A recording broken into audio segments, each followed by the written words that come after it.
Ng December 19? Ganyan. Ngayon, gaano kalaki yung paa mo? Manas. Ganyan kalaki yung manas dyan. Isang linggo lang yung pinabalik. Kaya ko yung minadali, dapat yan 2 weeks yan. Kasi lason yan eh. Pag kumalat yung lason sa spiritual at nalaman ng nagdarasal dyan na nagpagamot yan sa albularyo, hindi yan papupuntahin dito. Aatakihin niya yan. Tuloy-tuloy, walang pahinga. Hanggang pumilipit yan. Alam mo, sa dalin yan, siyempre sa medisina. Tuturukan ng tuturukan yan.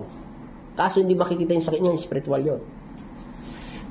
Kaya, tsaka nagulat nga ako, paano siya tumaba ng 1 linggo eh.